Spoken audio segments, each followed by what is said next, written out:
오늘 새벽 4시 55분쯤 경북 경주 부근에서 올해 두 번째로 큰 규모인 규모 4.0의 지진이 발생했습니다. 지진 위기 경보도 경계로 상향됐습니다. 네, 특히 이 지역은 우리나라에서 지진 규모가 가장 컸던 지난 2016년 경주 지진이 발생했던 곳 인근이라서 걱정인데요. 취재기자 연결해 자세한 내용 알아보겠습니다. 김민경 기자. 네, 김민경입니다. 네, 지진 관련해서 자세한 소식 전해주시죠. 네, 오늘 새벽 4시 55분쯤 경북 경주에서 규모 4.0 지진이 발생했습니다. 지진의 진앙은 경북 경주시 동남동쪽 19km 지역이며 진원의 깊이는 12km로 분석됐습니다. 기상청은 경북에서 창문 등이 깨지기도 하는 진도 5의 진동이 감지됐다고 밝혔습니다. 이번 지진은 지난 5월 15일 강원 동해 북동쪽 해역에서 규모 4.5 지진이 발생한 이후 올해 우리나라에서 발생한 지진 가운데 두 번째로 큰 걸로 분석됐습니다. 이번 지진으로 경북을 포함한 영남 등 인근 지역에서는 지진 확인 관련 신고가 잇따르고 있는데요. 5시 기준 소방청 유감 신고가 무려 70건 접수됐습니다. 네, 이번 지진으로 피해가 접수되진 않았습니까? 네, 시설이 무너지거나 사람이 다치는 등 실제 피해 신고는 아직까진 없는 걸로 확인됐습니다. 중앙재난안전대책본부는 중대본 1단계를 가동하고 위기경보를 경계로 상향했는데요. 한국수력원자력은 이번 지진과 관련해 원전 가동에는 지장이 없고 전국의 가동 원전은 모두 안전운전 중이라고 설명했습니다. 실제 YTN에 접수된 제보자들은 지진으로 3에서 5초가량 흔들림이 느껴졌고 고층 건물과 침대 위에서도 강하게 흔들리며 폭발음이 들렸다면서 당혹스러움을 감추지 못했습니다. 제보가 들어온 지역은 경주를 비롯해 울산과 부산, 대구, 포항 등 지진 발생 인근 지역이 많았습니다. 또 충남 천안과 금산에서도 흔들림을 느꼈다는 제보가 들어오기도 했습니다. 한덕수 국무총리는 행안부 등 각 부처와 지자체에 기관별 위기관리 매뉴얼에 따른 임무와 역할을 점검하라고 지시했습니다. 네, 그런데 이 지역이 지난 2016년과 2017년, 그러니까 우리나라에 큰 피해를 준 경주와 포항 지진이 발생했던 곳 인근인데 이 걱정이 큽니다. 과거 큰 지진과 연관성이 있습니까, 이번에? 네, 오늘 새벽에 발생한 지진은 경주 동남동쪽 19km 부근인데요. 지난 2016년 9월 우리나라에서 발생한 지진 가운데 규모가 가장 컸던 5.8의 지진이 발생했던 곳과 불과 50km 이내에 위치하고 있습니다. 특히 지난 2016년 경주 지진의 경우 규모 5.1의 전진이 발생한 후 약 40분 만에 규모 5.8의 본진이 연이어 발생했는데요. 기상청은 두 지진이 발생한 위치가 가깝긴 하지만 주변 단층 분포 등을 분석했을 때 직접적인 관련이 있지는 않을 걸로 보인다고 밝혔습니다.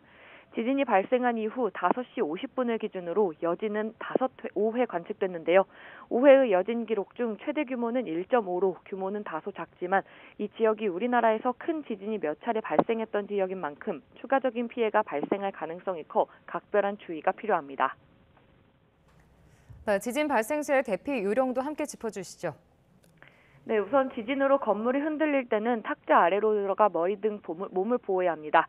흔들림이 멈추면 전기와 가스를 차단하고 문을 열어 출구를 확보합니다. 건물 밖으로 나갈 때는 계단을 이용하고 엘리베이터를 이용하지 않습니다. 신속하게 운동장이나 공원 등 넓은 공간으로 대피해야 하고 뉴스나 공공기관의 안내방송을 실시간으로 확인하며 행동하는 게 좋습니다. 지금까지 문화생활과학부에서 YTN 김민경입니다. 네, 이어서 전문가 연결해서 자세히 이야기 나눠보겠습니다. 네, 정태웅 세종대 에너지자원공학과 교수 전화로 연결돼 있습니다. 교수님 안녕하십니까? 네, 안녕하십니까? 네, 교수님 일단 기상청이 4.3으로 규모를 발표했다가 4.0으로 낮췄습니다. 그래도 꽤 강한 지진으로 느껴지는데 이 지진으로 인한 피해 있을 것으로 보십니까? 네, 보통 4.9까지는 창틀이 흔들릴 정도고 건물에 본격적인 피해가 갈 정도라면은 5 이상이 돼야 됩니다. 그것도 오래된 건물은 5에 반응하고 보통 건물은 6 이상이 돼야 이제 피해가 나기 시작하는데, 그러니까 걱정하실 필요는 없을 것으로 봅니다.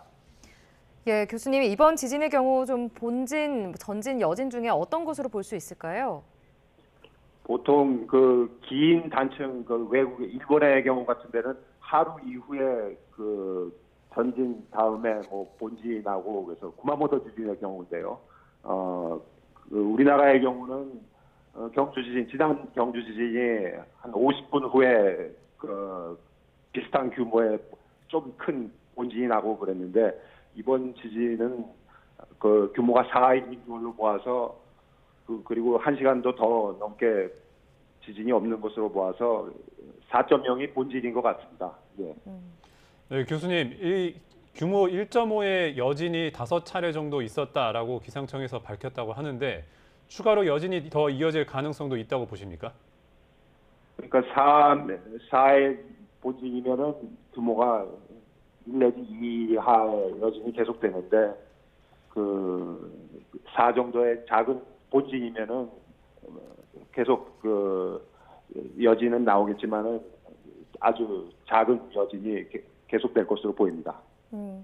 교수님, 문제가 지진이 난 곳이 월성원전 인근이더라고요. 현재 한수원은 원전 가동에 지정이 없다고 밝힌 상황입니다. 여진 등의 좀 대비는 필요해 보이는데 어떻게 보십니까? 그러니까 그 원전의 그 내진 구조가 6.5 이상의 지진에 대해서 견딜 수 있도록 잘 되어 있기 때문에 규모 4 정도의 지진은 뭐 아무런 영향이 없으니까 걱정하실 필요는 없다고 봅니다. 교수님, 올해 동해안을 중심으로 지진이 계속 발생을 하고 있습니다. 아까 말씀드렸듯이 새로운 단층이 있을 가능성이 있습니까? 그러니까 경주와 같이 옛부터 지진이 많이 난 그 경상남도 지역에는 단층이 많이 분포되고 있고요. 그 단층이 이제 활성 여부는 이제 지진이 나와봐야 하는 그런 정도입니다. 그러니까 지진의 단층이 활성인지 아닌지는 계속 연구가 필요한 사항이라고 보겠습니다. 네, 알겠습니다. 교수님, 지진이 발생할 경우에 대처 요령에 대해서 좀 짚어주시죠. 뭐 아까도 잠깐 소개가 있었는데 지진하면은 2차 피해가 가장 큽니다. 외국의 사례를 보면요. 가스관 같은 게 피해가 그 절단이 나고 가스가 새어 나오면은 거기서 이제 화재가 같은 게 큰 화재가 일어나서 그 피해가 더 큽니다.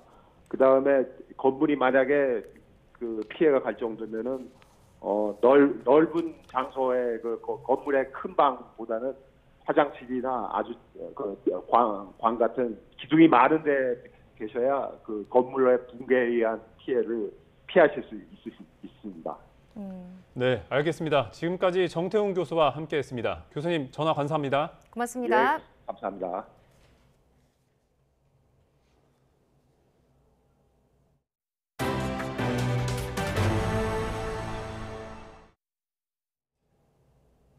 더불어민주당이 오늘과 내일 본회의를 열어 이동관 방송통신위원장과 검사 탄핵안을 다시 처리하겠다고 예고하면서 정치권의 긴장감이 높아지고 있습니다. 네, 국민의힘은 전대미문의 의회 폭거라며 어떻게든 본회의를 막겠다는 입장이라 여야 충돌이 불가피해 보입니다. 김대겸 기자입니다.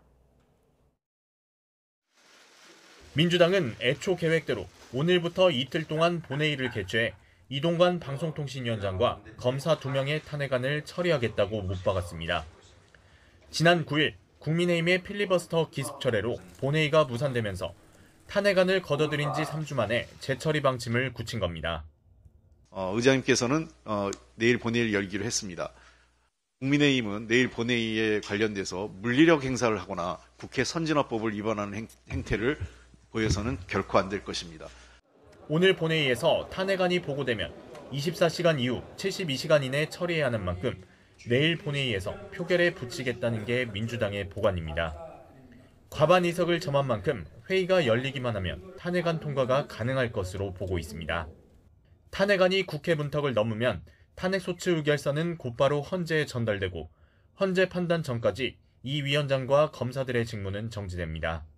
무수호 불위의 권력을 틀어지고 있는 검찰, 그들도 잘못된 비리를 저질렀다면 응당한 대가를 치러야 합니다.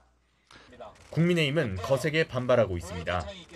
위법 사항이 명백하지 않은데도 이른바 표적 탄핵을 하겠다는 건 방송 언론 정상화를 막아 내년 총선에서 야당에 유리한 환경을 만들겠다는 의도라고 날을 세웠습니다. 산적한 민생 법안과 내년도 예산안 처리를 제쳐두고 표적 탄핵에 나서야 될 만큼 피소추자들에게 중대한 위법이 있습니까? 특히 예산안 처리를 위해 마련된 예산국회가 탄핵국회로 활용되는 건 전대미문의 의회 폭거라며 본회의 소집에 동의할 수 없다는 방침을 분명히 했습니다. 19대부터 20대, 21대 정기국회를 쭉 보니까 예산안 합의가 되지 않은 상태에서 본회의를 강행한 적은 단 한 번도 없더라고요. 내년도 예산안과 민생법안 처리, 사법부 수장공백 해소 등 정기국회 내 처리해야 할 과제들이 산적해 있습니다.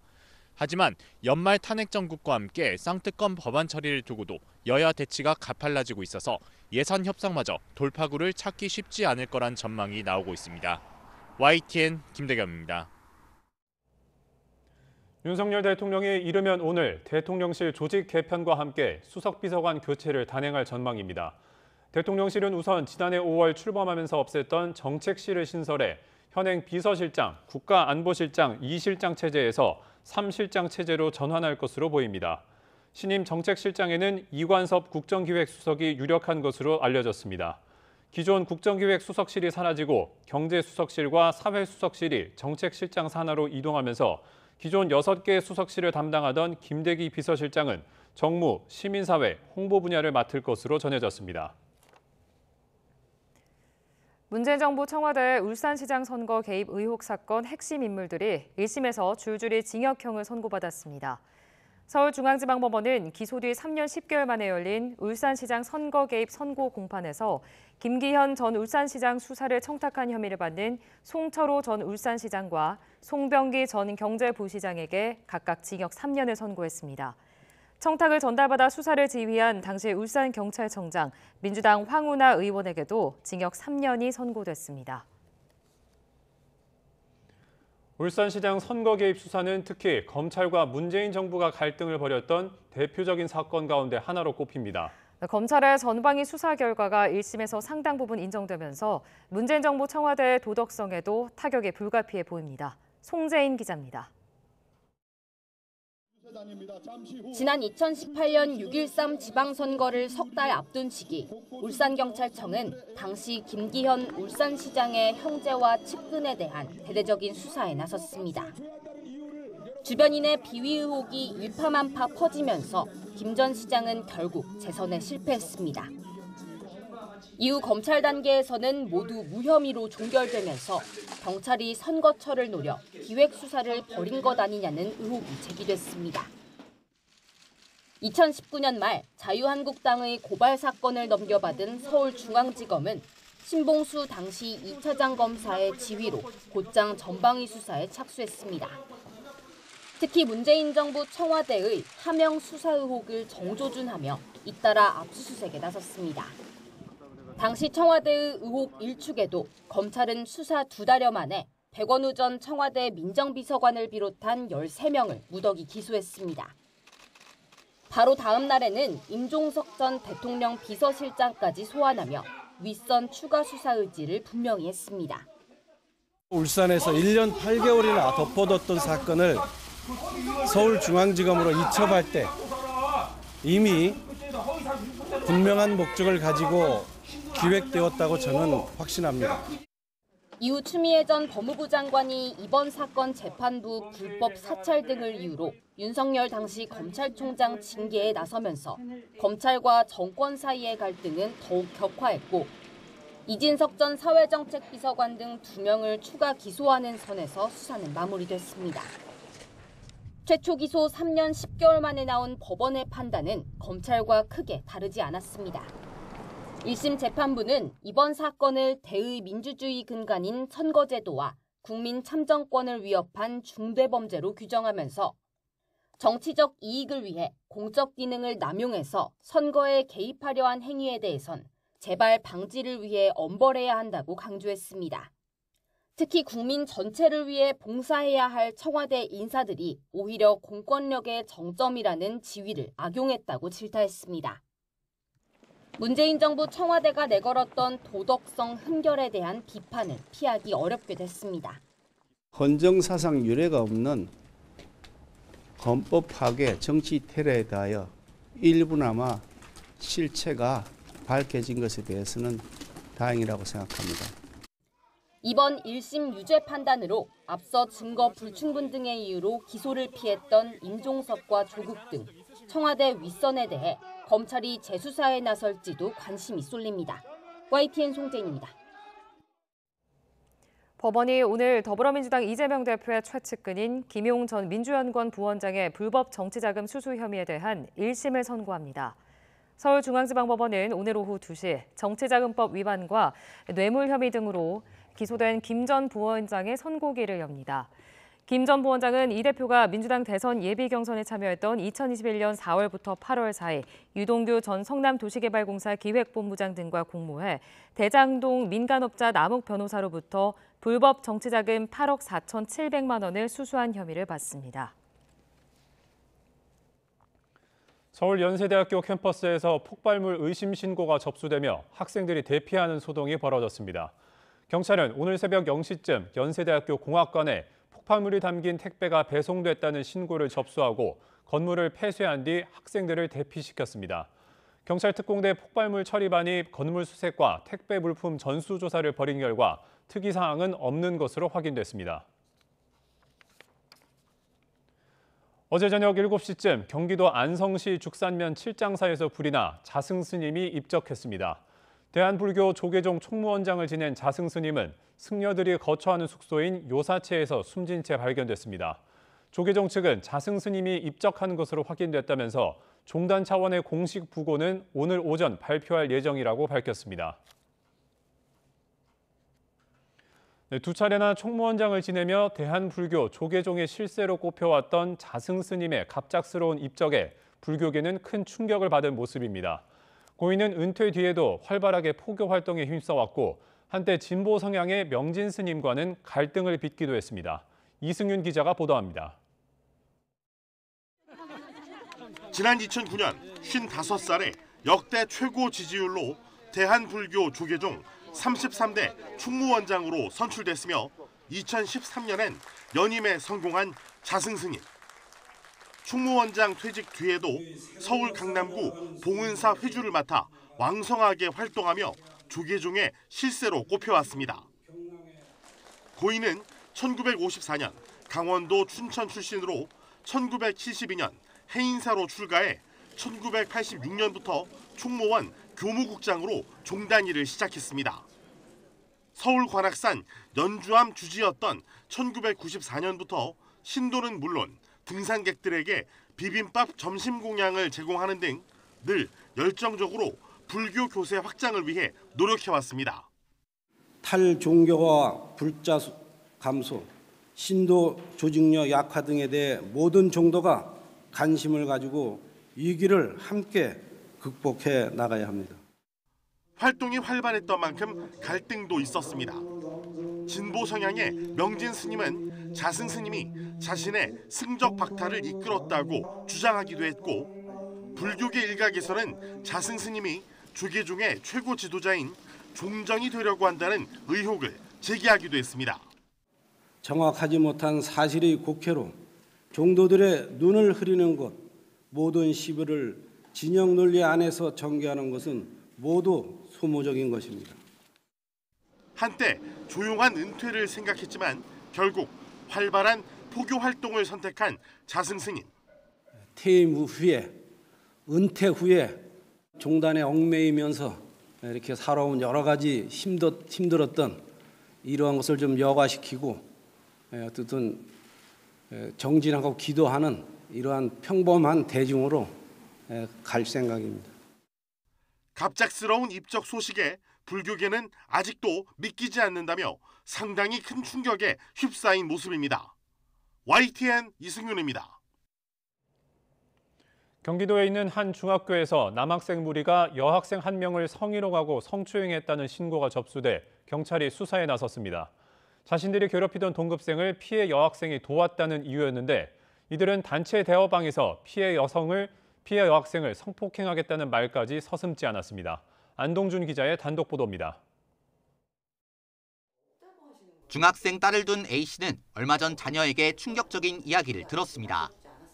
같은 학년 남학생들이 자신을 괴롭히는 모임을 만들었고 이 가운데 한 학생이 강제로 신체 접촉을 하고 성관계하자는 이야기를 꺼냈다는 겁니다.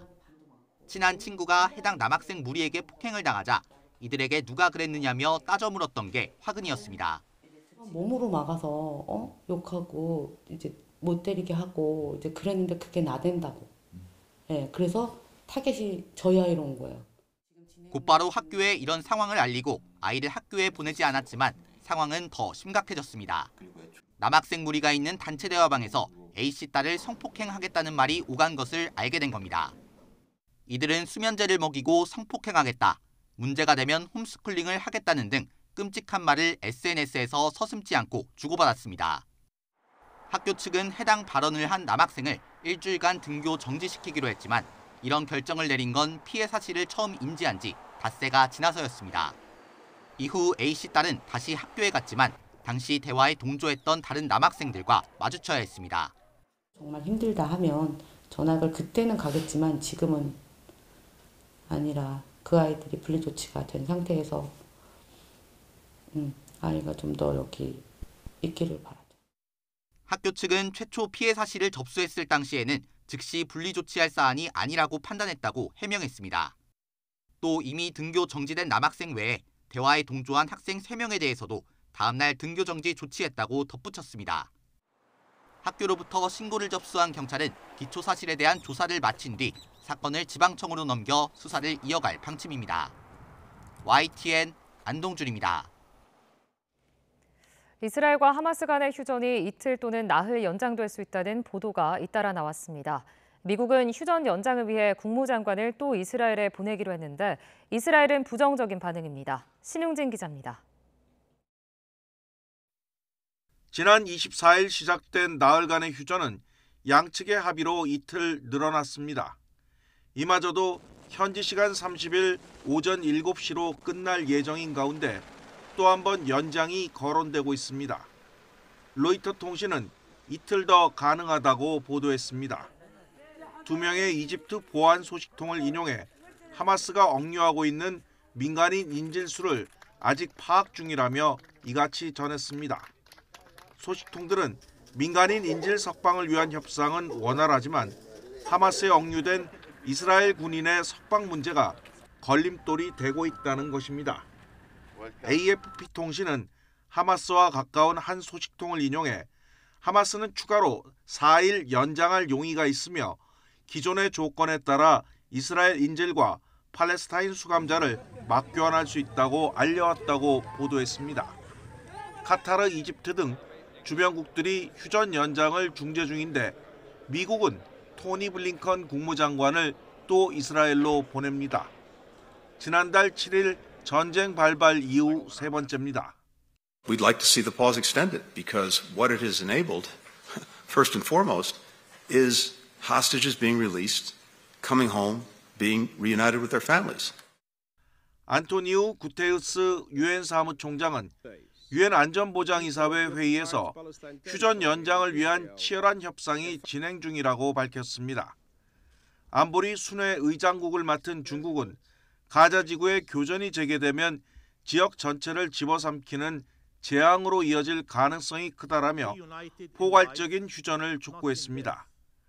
하지만 이스라엘은 하마스는 신뢰할 만한 상대방이 못 된다며 부정적인 반응입니다. Anyone who supports a ceasefire basically supports Hamas' continued reign of terror in Gaza. YTN 신홍진입니다. 하마스가 억류하고 있는 인질 가운데 최연소로 알려진 생후 10개월 아기가 이스라엘군의 공습으로 숨졌다고 하마스가 주장했습니다. 이스라엘군은 진위 여부를 확인하고 있습니다. 보도에 최용주 기자입니다.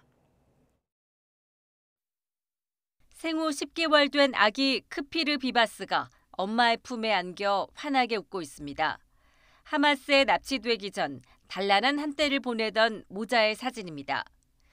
크피르는 하마스에 억류된 최연소 인질로 전쟁이 발발한 지난달 7일 4살 난 형, 부모와 함께 끌려갔습니다. 생애 5분의 1에 가까운 50여일간 억류된 셈입니다. And Kfir is now about 10.5 months old. He's 15, almost 15% of his life is in prison. He's not prison. He's in captivity somewhere underground. 어린이를 우선 석방한다는 합의대로라면 크피르는 휴전 엿새째 마지막 남은 아동 인질 명단에 포함돼야 합니다. 이에 따라 그의 석방 여부에 관심이 쏠린 가운데 하마스 군사 조직인 알카삼 여단은 이스라엘의 공습으로 생후 10개월 된 크피르와 4살 난 형, 그리고 그들의 어머니가 숨졌다고 주장했습니다. 어린 아기까지 인질로 삼고 있다는 국제사회의 비판과 우선 석방 요구를 의식한 것으로 풀이됩니다. This is your enemy. Fear a 10 months old baby. Ariel, 4 months, a 4-year-old boy. This is your enemy. 이스라엘군은 크필의 일가족이 사망했다는 하마스 측의 주장이 사실인지 확인하고 있습니다. 이런 가운데 팔레스타인 요르단강 서원에서 8살, 15살 아이 2명이 이스라엘군의 총에 맞아 숨졌습니다. 이스라엘군은 아이들이 군에 폭발물을 던졌다며 자위권 차원에서 대응 사격한 것이라고 해명했습니다. 가자지구 누적 사망자 수가 15,000명을 넘어선 가운데 어린이는 6,000명을 훌쩍 넘어서 전체 희생자의 40% 이상을 차지합니다. 이스라엘과 팔레스타인 무장정파 하마스 간 전쟁으로 힘없는 아이들이 가장 큰 피해를 입고 있다는 지적이 나옵니다. YTN 최영주입니다. 지난주 북한이 군사위성을 발사한 가운데 미국 정부는 북한의 돈줄을 쬐기 위한 추가 제재에 나섰습니다. 북한 연계 해킹 조직의 가상화폐 세탁을 도운 이른바 가상화폐 믹서 업체가 그 대상입니다. 워싱턴 권준기 특파원입니다. 미국 재무부 제재 대상에 오른 가상화폐 믹서 업체 신바드의 홈페이지는 이미 문을 닫은 상태입니다. 미국 연방수사국 FBI와 핀란드, 네덜란드 수사당국의 공조수사로 서비스가 정지됐다고 적혀 있습니다. 미국 재무부 해외자산통제국은 북한 연계 해커 조직인 라자루스가 탈취한 가상화폐를 신바드가 세탁한 것으로 파악하고 제재에 나섰습니다. 앞서 가상화폐 세탁에 이용하던 토네이도 캐시가 제재로 문을 닫자 신바드와 거래를 시작한 겁니다. 믹서는 가상화폐를 쪼개 누가 전송했는지 알 수 없게 만드는 기술로 믹싱 과정을 반복하면 자금 추적과 현금화 여부를 알기 어렵습니다. 재무부는 신바드가 세탁한 가상화폐 규모가 적어도 수십억 원에 이르는 것으로 보고 있습니다. 세탁된 사이버머니는 북한으로 흘러들어가 무기 개발에 쓰인 것으로 파악됩니다. I need not remind this council that the DPRK is funding its WMD programs through illegal activities such as malicious cyber activities including hacking and theft in cryptocurrency markets. 미국 재무부는 가상화폐 탈취를 돕는 믹싱 서비스는 심각한 대가를 치르게 될 것이라고 경고하며 신바드와 같은 가상화폐 믹서의 불법 활동을 막는 데 모든 수단을 동원하겠다고 밝혔습니다. 이번 제재로 신바드의 미국 내 자산은 동결되고 미국 내 거래도 전면 금지됐습니다. 유엔은 북한과 연계된 해킹 조직이 지난해에만 2조 원 넘는 가상화폐를 탈취했고 이 돈은 북한의 핵개발 프로그램에 쓰이고 있다는 보고서를 냈습니다. 워싱턴에서 YTN 권준기입니다.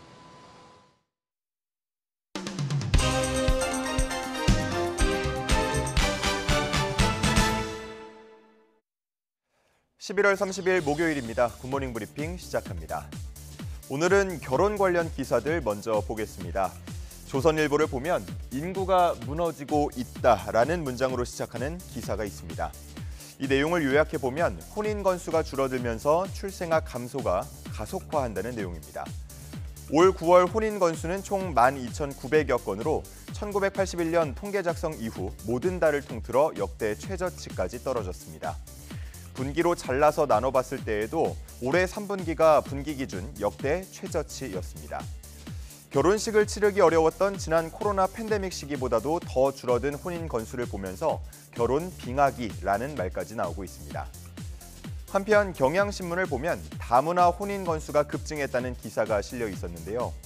작년 국내 다문화 혼인 건수는 총 17,000여 건으로 전년 대비 25%나 증가한 것으로 나타났습니다. 이례적으로 높은 이 수치는 코로나 기간 국제 이동이 제한되면서 다문화 혼인이 크게 감소했던 것에 대한 기저효과로 분석이 되는데요. 다만 작년 전체 혼인 건수 중 다문화 혼인이 차지하는 비중을 따져봤을 때 9.1%로 나타나는데 한 해 전보다 2%포인트가량 오른 수치이기 때문에 그 속에서 의미를 찾아볼 수 있겠습니다. 전체 결혼하는 부부 10쌍 중 1쌍 다문화 부부인 상황인데요. 다문화 부부의 평균 결혼 생활 지속 기간이 늘고 이혼은 줄어들고 있다는 면에서 점차 안정적인 혼인 형태로 받아들여지고 있다는 내용도 함께 실려 있었습니다. 다음은 출퇴근 시간에 대한 내용을 다룬 동아일보 기사 보겠습니다. 지난 2016년에 나온 OECD 자료를 보면 회원국 평균 통근 시간 28분이었습니다. 그렇다면 우리나라는 어느 정도였을까요? 제목에도 크게 나와 있듯이 평균 출퇴근 시간은 58분인 것으로 나타났습니다. 참고로 다른 나라를 살펴보면 중국이 47분, 일본이 40분, 미국은 21분 수준이었습니다.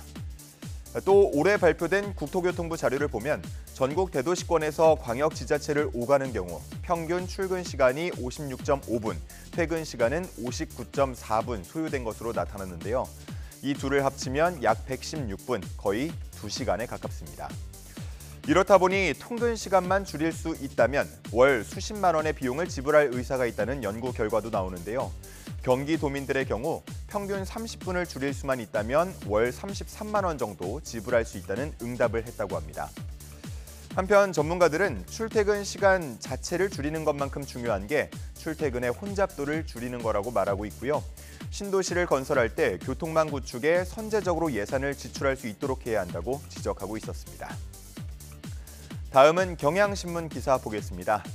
이제 어느덧 한 달 정도 뒤면 2023년을 보내고 새로운 한 해를 맞이하게 됩니다. 첫 일출을 보면서 새해를 맞이하는 분들도 많을 것 같은데요. 일출 명소라고 하면 어디가 생각나십니까? 대표적인 일출 명소, 바로 울산 간절곶을 꼽을 수 있겠는데 이곳보다도 5분 정도 빠르게 새해를 볼 수 있는 곳이 있다고 합니다. 바로 경남 양산의 천성산 정상입니다. 양산시는 국내에서 가장 빠르게 새해 일출을 볼 수 있는 곳으로 급부상한 천성산을 해맞이 관광 명소로 개발하고자 정상에 일출 전망대인 천성대를 건립하려고 하고 있습니다. 하지만 종교계와 환경단체는 환경 훼손을 이유로 반대하고 있는데요. 정상부 습지가 천성산의 물 저장고이고 자연 생태계가 훼손될 우려가 있다고 주장하는 겁니다. 이에 양산시는 천성대 규모를 축소하고 사업 예정지를 일부 변경하는 등 접점을 찾아 나가고 있습니다. 또 훼손 지역 복원을 위해서 휴식연제 도입 등을 검토하고 있다고 했는데요. 과연 천성대가 어떤 모습으로 새해를 맞이하게 될지 주목됩니다. 마지막은 대관람차 이야기를 다룬 한겨레 기사 보겠습니다.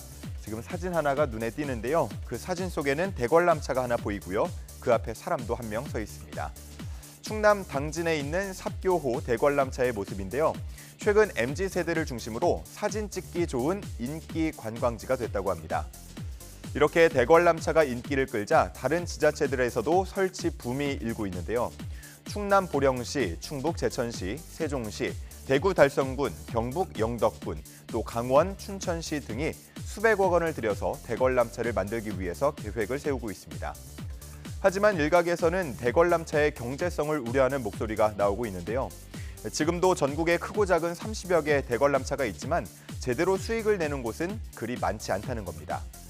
이 투자금을 회수하려면 수십 년이 걸릴 텐데 냉철하게 경제성 분석을 한 것인지 의문이라고 지적하는 의견도 나오고 있습니다.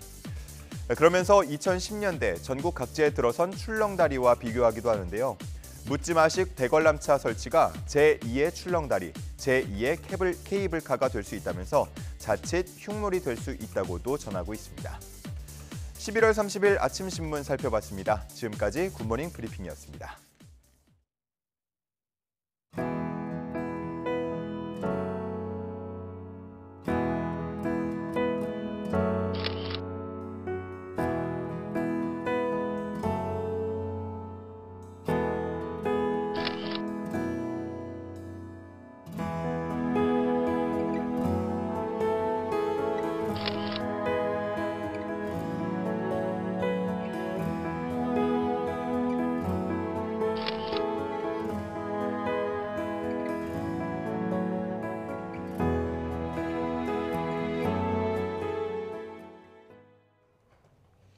오늘 새벽 4시 55분쯤 경북 경주 부근에서 올해 두 번째로 큰 규모인 규모 4.0의 지진이 발생했습니다. 지진 위기 경보도 경계로 상향됐습니다. 특히 이 지역은 우리나라에서 지진 규모가 가장 컸던 지난 2016년 경주 지진이 발생했던 곳 인근이라 걱정인데요. 취재기자 연결해 자세한 내용 알아보겠습니다. 김민경 기자. 네, 김민경입니다. 네, 지진 관련 자세한 소식 전해주시죠. 네, 오늘 새벽 4시 55분쯤 경북 경주에서 규모 4.0 지진이 발생했습니다. 지진의 진앙은 경북 경주시 동남동쪽 19km 지역이며 진원의 깊이는 12km로 분석됐습니다. 기상청은 경북에서 창문 등이 깨지기도 하는 진도 5의 진동이 감지됐다고 밝혔습니다. 이번 지진은 지난 5월 15일 강원 동해 북동쪽 해역에서 규모 4.5 지진이 발생한 이후 올해 우리나라에서 발생한 지진 가운데 두 번째로 큰 걸로 분석됐습니다. 네, 이번 지진으로 피해가 접수되지는 않았습니까? 네, 시설이 무너지거나 사람이 다치는 등 실제 피해 신고는 아직까지는 없는 걸로 확인됐습니다. 중앙재난안전대책본부는 중대본 1단계를 가동하고 위기경보를 경계로 상향했는데요. 한국수력원자력은 이번 지진과 관련해 원전 가동에는 지장이 없고 전국의 가동 원전은 모두 안전운전 중이라고 설명했습니다. 이번 지진으로 경주를 비롯해 울산과 부산, 대구, 포항 등 지진 발생 인근 지역에서는 지진 확인 관련 신고가 잇따랐는데요. 충남 천안과 금산에서도 흔들림을 느꼈다는 제보가 들어오기도 했습니다. 소방청은 이번 지진 관련 유감 신고는 70건 접수됐다고 밝혔습니다. 네, 그런데 이 지역이 지난 2016년과 2017년 우리나라에 큰 피해를 준 경주 포항 지진이 발생했던 곳 인근입니다. 이 걱정이 큰데 과거 큰 지진과 이번 지진 연관성 있습니까? 네, 오늘 새벽에 발생한 지진은 경주 동남동쪽 19km 부근인데요. 지난 2016년 9월 우리나라에서 발생한 지진 가운데 규모가 가장 컸던 5.8의 지진이 발생했던 곳과 불과 50km 이내에 위치합니다. 특히 지난 2016년 경주 지진의 경우 규모 5.1의 전진이 발생한 후 약 40분 만에 규모 5.8의 본진이 연이어 발생했는데요. 기상청은 두 지진이 발생한 위치가 가깝긴 하지만 주변 단층 분포 등을 분석했을 때 직접적인 관련이 있지는 않을 걸로 보인다고 밝혔습니다. 지진이 발생한 이후 7시를 기준으로 여진은 7차례 발생했는데요. 7번의 여진 중 최대 규모는 1.7로 규모는 다소 작지만 이 지역이 우리나라에서 큰 지진이 몇 차례 발생했던 지역인 만큼 추가적인 피해가 발생할 가능성이 커 각별한 주의가 필요합니다. 네, 지진 발생 시 대피 요령도 함께 알려주시죠. 네, 우선 지진으로 건물이 흔들릴 때는 탁자 아래로 들어가 머리 등 몸을 보호해야 합니다. 흔들림이 멈추면 전기와 가스를 차단하고 문을 열어 출구를 확보합니다. 건물 밖으로 나갈 때는 계단을 이용하고 엘리베이터를 이용하지 않습니다. 신속하게 운동장이나 공원 등 넓은 공간으로 대피해야 하고 뉴스나 공공기관의 안내방송을 실시간으로 확인하며 행동하는 게 좋습니다. 지금까지 문화생활과학부에서 YTN 김민경입니다. 네, 계속 전해드리고 있는 것처럼 경북 경주에 규모 4.0 지진이 발생했습니다. 진앙은 월성원전에서 10km 정도 떨어진 곳입니다. 네, 현장에 취재기자 나가 있습니다. 이윤재 기자. 네, 경북 경주 월성원전 앞에 나와 있습니다. 네, 현재까지 원전에는 피해가 없는 거죠? 그렇습니다. 제 뒤로 보이는 돔 모양의 건물이 월성원전인데요. 지금도 문제없이 정상적으로 가동되고 있습니다. 한수원은 가동 중인 원전이 정상적으로 운전을 이어가고 있고 지진으로 인한 영향은 없다고 설명했습니다. 이곳에 지진이 발생한 건 새벽 4시 55분쯤입니다. 제가 서 있는 이곳에서 직선 거리로 10km 남짓 떨어진 경주 문무대왕면 입천리 땅속 12km 깊이에서 일어났습니다. 규모는 4.0입니다. 이 지진으로 5초 넘게 집이 흔들렸다는 제보가 저희 YTN으로 들어오기도 했는데요. 소방에 접수된 유감 신고, 그러니까 지진을 느꼈다는 신고는 경북 지역에서만 50건 넘게 이어졌습니다. 또 경주와 가까운 울산에서도 40건 넘는 신고가 이어지는 등 주로 영남 지역에서 유감 신고가 잇따랐습니다. 이번 지진으로 생긴 피해는 아직 없는 것으로 확인됐습니다. 하지만 이곳 주민들은 7년 전 일어난 악몽을 떠올리며 불안에 떨었습니다. 지난 2016년 9월 12일 이곳에서 20km 정도 떨어진 경주 내남면에 규모 5.8 지진이 발생했습니다. 당시 경주 곳곳에 유리창이 깨지고 한옥 기와 지붕이 떨어진 등 피해가 잇따랐습니다. 오늘도 이른 새벽 잠을 깬 주민들이 여진이 올 수 있다는 불안 속에 잠을 이루지 못했는데요. 다행히 아직 여진은 발생하지 않고 있습니다. 하지만 기상청은 여진 가능성이 있는 만큼 떨어질 수 있는 물건을 정리하는 등 안전에 각별한 주의를 당부했습니다. 지금까지 경북 경주에서 YTN 이윤재입니다. 지진으로 건물과 땅이 갑자기 흔들리면 어떻게 행동해야 할지 혼란스러워집니다. 장소별, 상황별 대처법을 정혜원 기자가 정리했습니다. 지진으로 건물이 흔들리면 가장 먼저 떨어지는 물건으로부터 내 몸을 보호해야 합니다. 단단한 탁자 아래로 몸을 숨기거나 가방이나 손으로 머리를 보호하는 게 최우선입니다.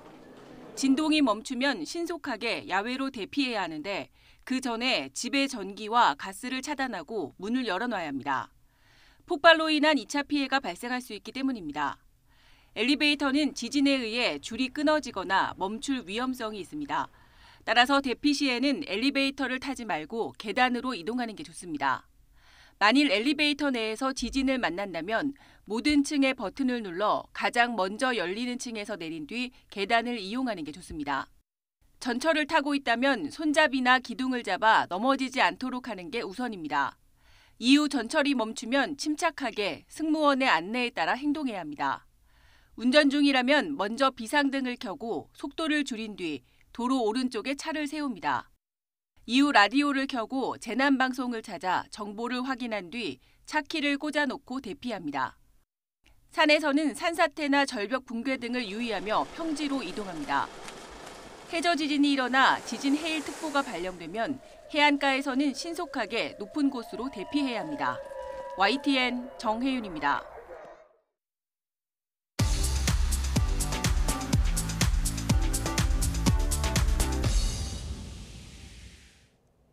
경제 소식을 빠르고 친절하게 전달해드립니다. 네, 오늘 굿모닝 경제는 허준영 서강대학교 경제학부 교수와 함께합니다. 교수님 어서 오세요.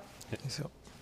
교수님, 인구 감소 얘기부터 좀 해보겠습니다. 네. 그 3분기 합계 출산율이 0.7명에 불과한 것으로 집계가 됐습니다. 먼저 합계 출산율이 뭔지 설명 좀 해주시겠습니까? 여성 한 명이 평생 낳을 것으로 기대되는 출생아 수, 평균 출생아 수가 합계 출산율이고요. 어떠한 한 나라의 전체적인 출산력을 비교하기 위해서 국제 비교에도 사용되는 그런 지표입니다. 예를 들어서 올해 2022년 같은 경우는 우리나라 합계 출산율은 0.87. 그래서 여성 한 분이 평생 낳을 것으로 기대되는 평균 출생아 수가 한 명이 채 안 된다라는 얘기고요. 미국 같은 경우는 1.66. 일본 같은 경우는 1.31, 그래서 우리나라가 굉장히 낮은 편이고요. 사실 OECD 국가 중에 이 합계 출산율이 1 미만인 나라는 우리나라가 유일합니다. 안 그래도 이렇게 낮은데 지금 3분기 기준으로 2009년 집계 이래서 지금 가장 낮은 출산율을 기록을 했습니다.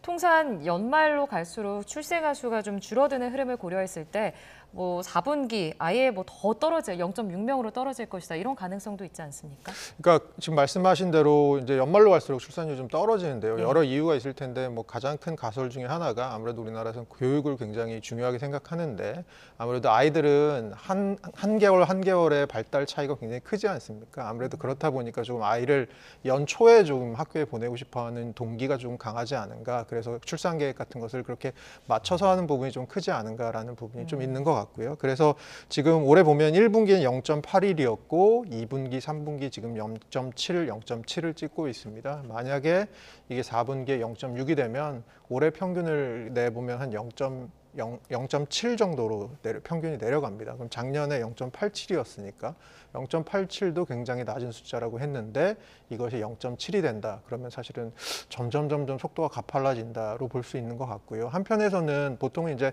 결혼을 하고 나서 아이를 낳기까지 평균 한 2.5년 정도 소요된다고 합니다. 그럼 지금 아이를 낳는 분들이 평균적으로 보면 언제 결혼을 하셨을까 보면 코로나의 한복판에서 결혼을 하신 분들이라서 코로나의 영향이 조금 시차를 두고 나타나는 것이 아니냐라고 얘기하시는 분들도 계시긴 한데요. 그럼에도 불구하고 코로나 이전부터 우리나라의 출산율이라는 것이 전반적으로 하향 추세를 보이고 있었다는 점에서 사실은 저희에게 울려주는 좀 경종은 있는 것 같습니다. 이 인구 감소가 연쇄적으로 경제 전반에 미치는 부정적인 영향도 있을 텐데 이게 어떤 게 있을까요? 저희가 자동차 만드는 공장 생각해 보면 뭘 생각하시냐면 이미지를 생각해 보시면 컨베이어 벨트 주변에 기계가 있고 그 기계와 함께 일을 하시는 근로자분들이 계시잖아요. 결국 경제에서 어떤 것들을 생산하기 위해서 가장 중요한 두 가지 생산 요소라고 하면 자본, 기계로 대표되는 자본, 그리고 노동력이거든요. 이제 노동력이 줄어들게 되면 아무래도 생산할 수 있는 여력이 줄어들게 되고 생산할 수 있는 여력이 줄게 되면 아무래도 경제 성장이 지체가 될 성장률이 하락할 수밖에 없을 것 같고요. 이런 측면도 있고 또 하나의 측면에서 보면 이제 경제가 전반적으로 활력이 없게 되죠. 왜냐하면 물건을 만들어도 물건을 사줄 사람이 많지 않으니까 결국은 기업들도 투자를 좀 덜하게 될 거고 그럼 전반적으로 경제가 투자도 좀 떨어지고 활력도 좀 떨어지는 경제가 될 것 같다. 나아가서는 저희가 재정 쪽 생각을 안 할 수가 없는데요.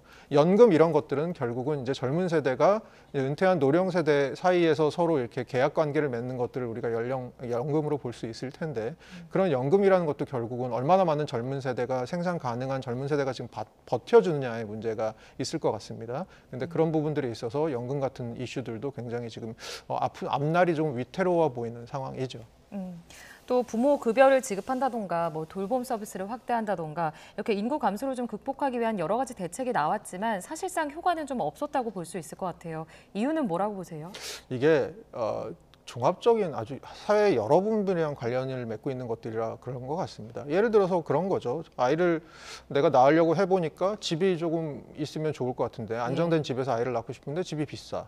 주택 문제.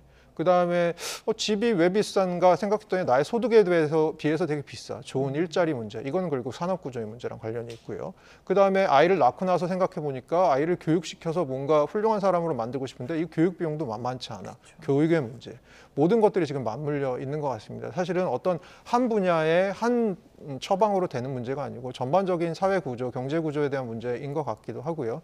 그리고 또 한편으로 보면 제 생각에는 이것이 결국은 일종의 사회적인 트렌드화 되는 것도 있는 것 같습니다. 예를 들어서 제가 말씀드린 부분이 맞다면 조금 소득이 안정적이시거나 좋으신 분들, 이런 분들은 좀 출산율이 높아야 되는데 실제로 데이터는 약간 그런 것 같기는 합니다만 그분들도 예전에 비해서는 덜 낳고 있다는 건 추세거든요. 그러면 뭘까라고 생각해 보면 결국 이 오랜 기간에 이런 것들이 결국은 사회적인 추세를 만들어내는 것이 아닌가. 그러면 생각해 보면 이런 추세들이라는 것을 되돌리기 위해서는 아주 일관된 정책이 오랜 기간 동안 효율적으로 집행이 정책이 펴져야 하는데 그런 측면에서 사실은 정권이 바뀌면서 또 출산율 뭐 이런 인구구조 정책도 바뀌고 이런 부분들에 대해서 얼마나 또 우리가 일관성이 있었는지 그리고 그 정책들은 얼마나 실효성이 있었는지에 대해서 조금 생각해 볼 문제가 많을 것 같고요. 그런 측면에서 저는 프랑스가 좋은 롤모델이 될 수 있다고 생각하는 게 저희는 프랑스 출산율 별로 안 높을 거라고 생각하지만 출산율이 1.8이 넘습니다. 근데 왜 높을까라고 생각을 해보면 1939년부터 한 85년 정도간에 일관적으로 어떤 당이 장악을 하느냐에 상관없이 일관적으로 정책을 뭐 예를 들어 세제 정책 이런 것들을 펴왔거든요.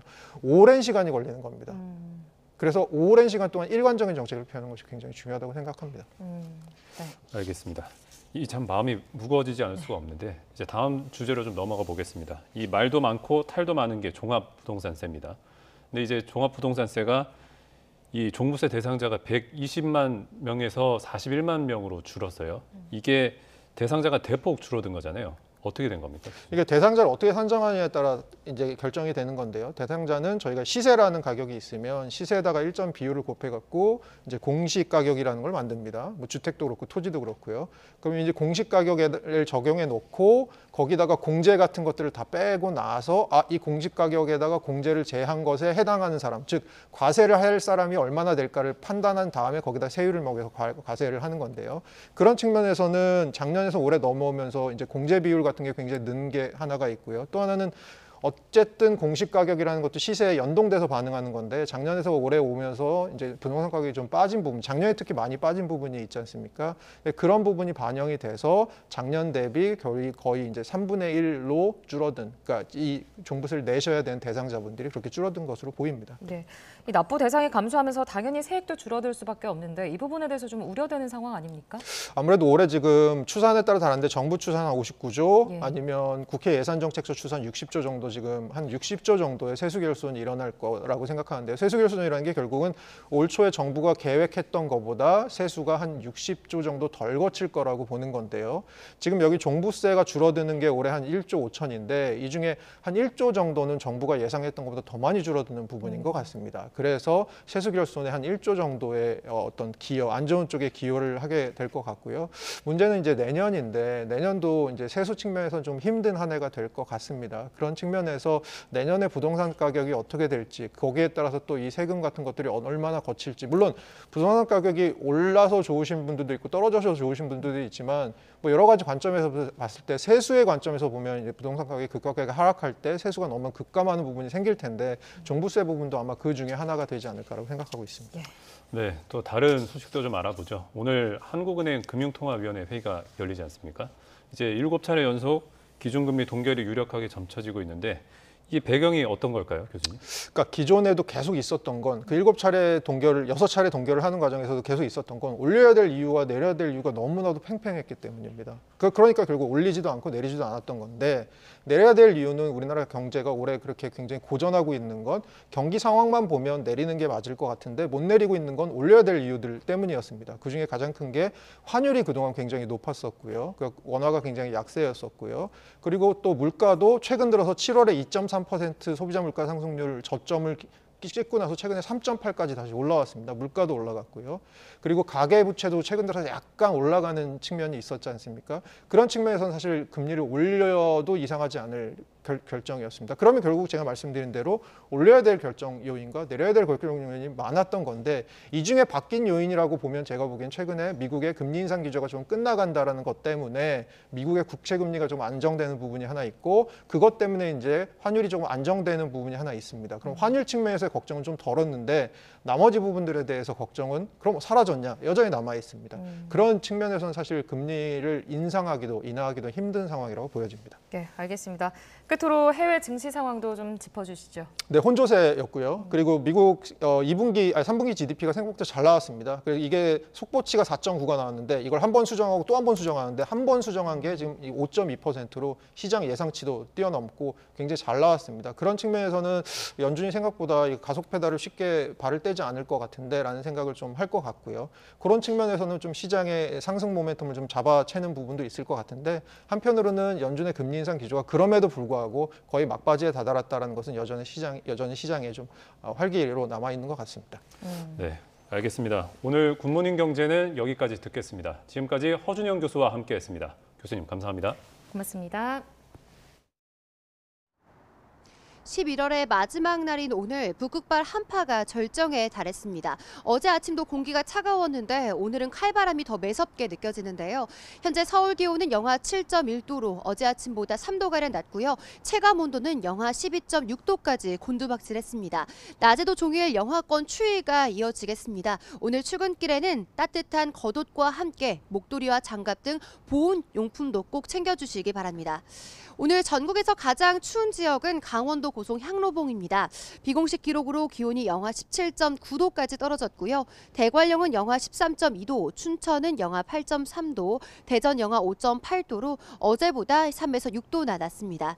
낮에도 찬바람이 불면서 체감온도가 영하권에 머무는 곳이 많겠습니다. 오늘 서울 낮 기온 0도, 광주 3도, 대구 4도로 어제보다 3에서 5도가량 낮겠습니다. 강추위 속 서해안에는 내일까지 제법 많은 눈이 내리겠습니다. 제주 산간 많은 곳에 10cm 이상, 호남 서부에도 최고 7cm의 눈이 예상되고요. 충남 서해안에는 1에서 5cm의 눈이 내려 쌓이겠습니다. 영하권 기온에 눈이 얼어붙어 도로가 무척 미끄러울 것으로 보입니다. 운전자와 보행자 모두 미끄럼 사고에 주의해 주시기 바랍니다. 서해안의 눈은 내일 오후에는 대부분 그치겠고요. 이후 주말부터 대체로 맑은 날씨가 이어지는 가운데 휴일 낮에는 추위가 누그러질 전망입니다. 오늘 전국적으로 바람도 무척 강하게 불겠습니다. 특히 울릉도 독도에는 강풍 경보가, 전남 해안에는 강풍 주의보가 발효 중인 가운데 초속 20m 안팎의 매우 강한 바람이 예상되니까요. 시설물 관리와 안전사고에도 주의해 주시기 바랍니다. 지금까지 YTN 홍나실입니다. 굿모닝 YTN 마칩니다. 잠시 후 뉴스라이더가 방송됩니다. 시청해주신 여러분 고맙습니다.